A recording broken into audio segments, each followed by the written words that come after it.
La Bible dit dans la 3e épître de Jean au verset 2, « Bien-aimé, je souhaite que tu prospères à tous égards et sois en bonne santé comme prospère l'état de ton âme. » Nous avons passé cette première période de l'année où nous nous souhaitons des vœux.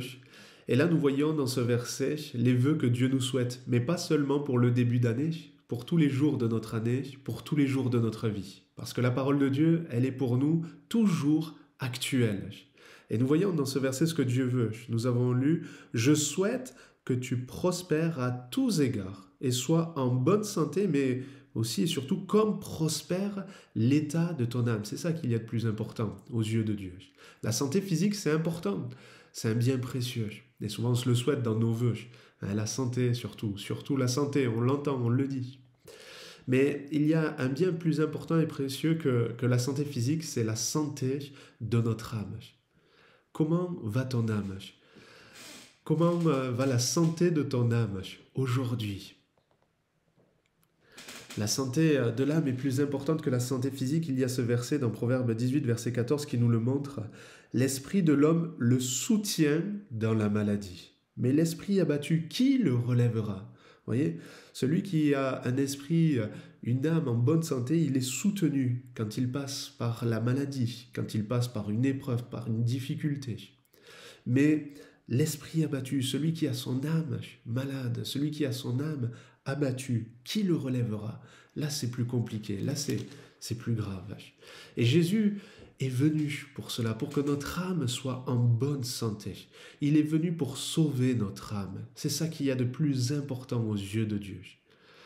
Notre âme est cette partie en nous, c'est cette partie la plus importante de notre être. Que sert-il à un homme de gagner le monde entier, d'être populaire, d'avoir plein de biens terrestres, matériels, toutes les richesses de ce monde, s'il perd son âme?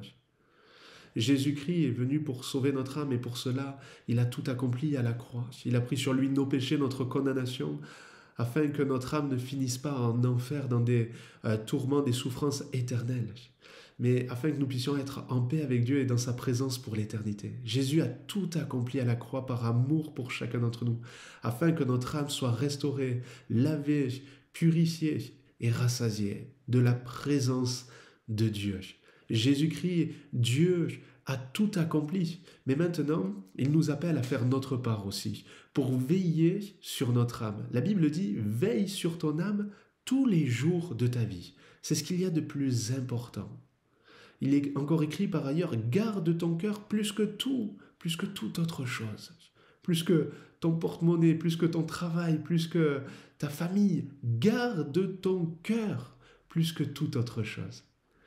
Et pour cela, pour veiller sur notre âme, pour veiller sur notre cœur, il nous faut veiller à la priorité des priorités, plus important que tout, que toutes nos occupations ici-bas. Vous savez c'est quoi?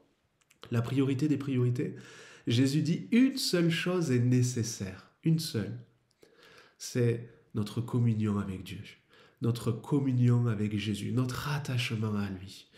Se tenir chaque jour dans la prière, savoir s'arrêter dans notre quotidien, pas forcément pendant des heures, mais savoir prendre un temps où on s'arrête, un temps de qualité, où on va se tenir dans la présence de Dieu, dans la présence de Jésus, pour le rechercher, pour être à son écoute, pour par la suite obéir à sa parole.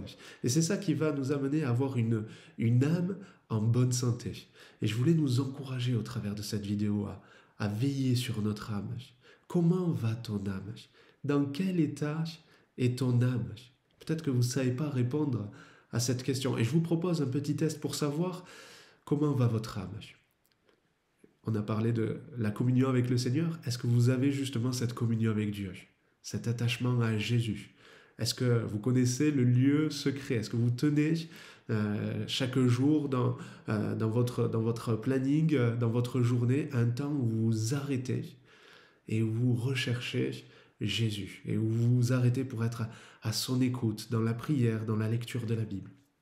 Si vous l'avez, c'est bien. Si vous ne l'avez pas, votre âme est en danger. Est-ce qu'il y a de l'amour dans votre âme? Ça aussi, c'est une autre question pour savoir si notre âme va bien. Ou est-ce que dans votre âme, dans votre cœur, eh bien, il y a du ressenti, de l'amertume, de la rancune, du non-pardon, de la méchanceté à l'égard de quelqu'un qui peut-être vous aurait fait du mal. Il est écrit dans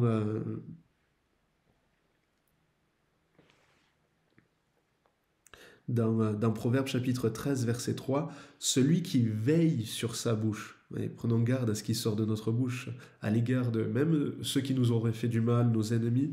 Celui qui veille sur sa bouche garde son âme. Celui qui ouvre de grandes lèvres court à sa perte.